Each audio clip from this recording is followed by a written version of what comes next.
Welcome to a Tech Moment on Cannabis Tech. I'm your host, Christina Etter. In this podcast, we take just a few minutes to talk about some of the exciting things that are happening in the cannabis and hemp industries. And there is absolutely no question that our lives today have been completely turned upside down in the wake of this pandemic and the coronavirus and all of this craziness that's happening across the United States and across the world.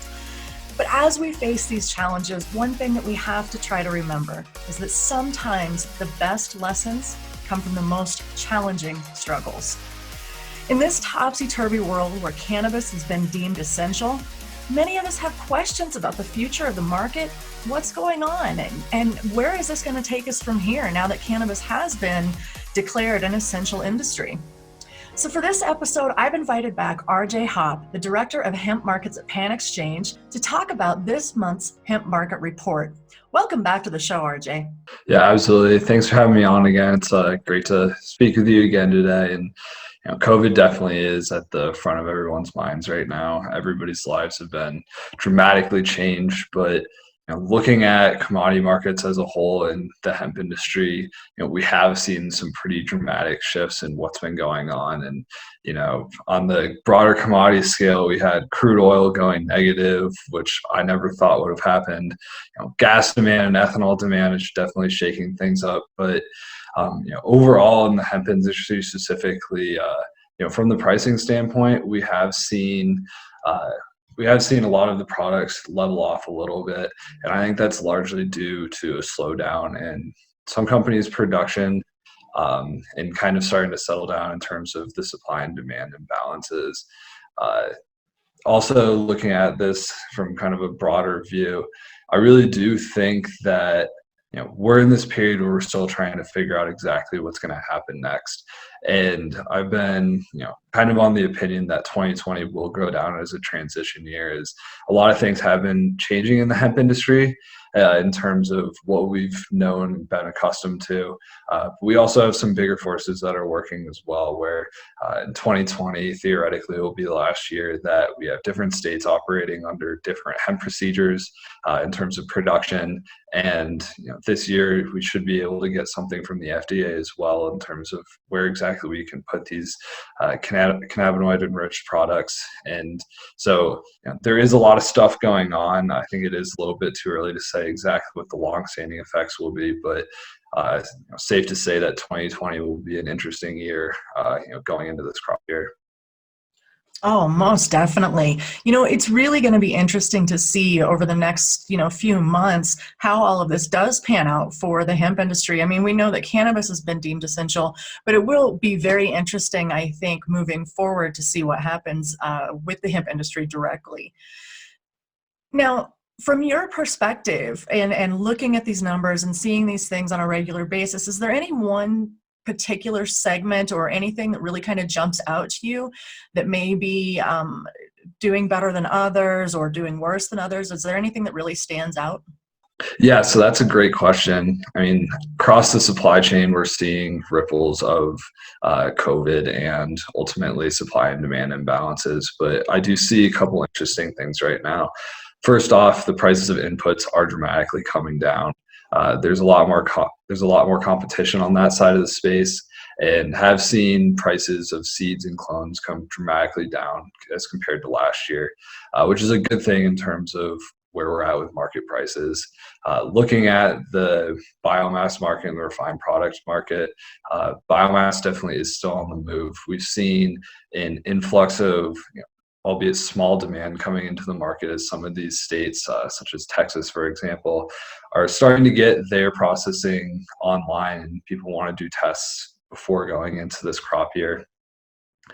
Looking at the crude oil market, have seen some more downward pressure, and I think that largely that is due to a lot of these tolling splits and kind of getting at the mentality of things where if a producer might have a significant amount of biomass, they're starting to get to that point where they're worried about the product starting to degrade. So instead of letting it degrade, transition that into crude oil, which has essentially shift some of that oversupply more further downstream. That is really interesting. I find it fascinating to read the month over month report and see those changes and kind of make that correlation and, look at the market and see what's going on. It's just really fascinating to see everything and how it all plays out.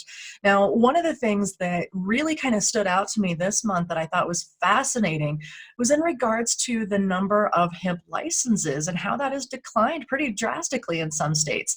Do you want to touch base on that and what you're seeing from your perspective, why these numbers are declining like they are? Yeah, so that's a really interesting question. I'm glad that you brought it up. So I want to give a shout out to one of the analysts on the PanXchange team who came to me, starting to show this trend about overall trends in licenses and how much it's been changing year over year. And the big thing that really stuck out to me when we started comparing this is that a lot of these established states, your Colorados, your Oregons, Kentucky, have seen a dramatic decline in the amount of licenses that were either submitted as an application or approved. Granted, one small caveat is that a lot of these states do so on a rolling basis.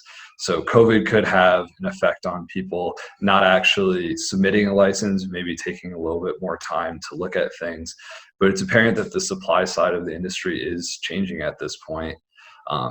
And one other thing that I do want to touch on real quick is that license doesn't necessarily correlate to X amount of planted acres, where I believe that there is a trend of people starting to turn down the amount of expansion, whereas in 2018 and 2019, a lot of producers talked about, all right, I had a great year last year, I'm going to double my acres. But we're starting to see that trend reverse and come back to the mean a little bit. So it's really interesting to get your perspective on that, because that really kind of balances out that data and explains why we're seeing some of these numbers shift versus just having people that maybe jumped in last year and got scared or got intimidated by the complexity of the hemp crop. So it's interesting to kind of hear your perspective and see that balance of data and understand why these market changes are really happening.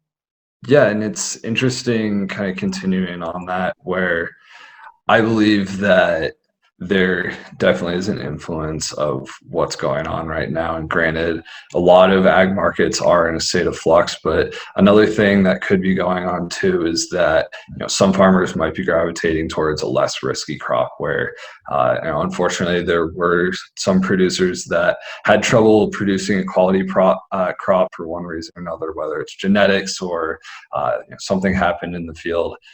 So I definitely see that as a force as well, where uncertainty, might lead people to be less risky in terms of what they do this year with their farms.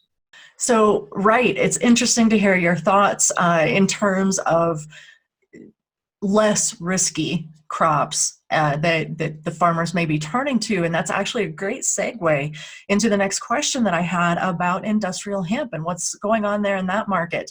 It seems, just from the different people that I've talked to in the industry, that there's sort of a consensus or an optimistic sentiment that because more manufacturing is going to be done here in the United States, and we're looking to kind of get out of the global market a little bit in terms of manufacturing, that maybe hemp as a resource is going to see a resurgence. And it feels like a lot of the industry is very, very optimistic about the future of hemp in a post-pandemic world. So I would really like to hear what your thoughts are, and from your perspective, being a part of this hemp market for as long as you have been, what are your thoughts? Are you as optimistic as everyone else? Yeah, absolutely. And I'm glad you brought that up, because when PanXchange was first looking at the hemp market, the industrial side is really what piqued our interest. Granted, the cannabinoid side of things is awesome, and love being in that side of the space. But in terms of kind of our backgrounds, industrial, fits kind of what we're used to dealing with. And I do remain positive on the industrial side of this industry, where, as you said, there's tons and tons of different outlets for industrial hemp. But the interesting thing for me is that you're starting to see some of these input prices, as we talked about earlier, coming down, which will help make things more cost effective, but it still is early days for the industrial industry. So looking at what's going on right now, I read a story about Panda Biotech that actually was distributing seeds in Texas to start spurring the industrial production. And those kind of things are awesome in terms of getting the industry going forward. But I do want to stress that there isn't a super liquid market for it. So just pivoting from cannabinoid production to industrial hemp, doesn't necessarily alleviate some of that risk. But the important thing here is that building these relationships is going to be key going forward, where processors are trying to figure out exact what specs they need, ultimately to make it a hemp a substitute and a competitor to some of these other markets that haven't had a true shakeup in a while. Specifically looking at maybe the fiber for textiles, for example, or incorporating hemp as another option in the animal feed industry, which are both massive areas of opportunity.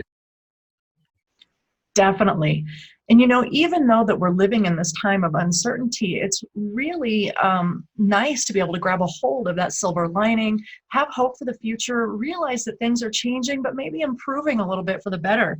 And I think that that's the one thing that we can all kind of agree on coming out of this situation, is that we can hope for the best and prepare as much as we can, and maybe make changes that will improve things along the way. And that's how we're all going to get through this in the long run. Yeah, absolutely. It's definitely been a shakeup on everybody's side, but also gives us an opportunity to reflect on what's been happening and pivot and continue to attack what's next, which is something that I think that the hemp industry has done particularly well. The fact that we went from it being federally illegal and a controlled one substance just a couple years ago to being grown in 47 states. It's looking like this year is an awesome feat, and continue to say that I'm excited about what's next for this industry, and can't wait to see what happens in this crop year. Well, thanks so much again, RJ, for coming on the show today and talking to us about the hemp market report. And just so the audience knows, that report is available on PanXchange.com. You can go sign up for the report. They're going to send it to you on a regular basis. And it really does help keep your finger on that pulse of the hemp market and really understand some of the fluctuations and things that we're seeing. So RJ, thanks so much for your time today. We really appreciate it. And hopefully we can have you on again next month to talk about next month's report. Absolutely. I look forward to joining you next month as well. Take care, Christina.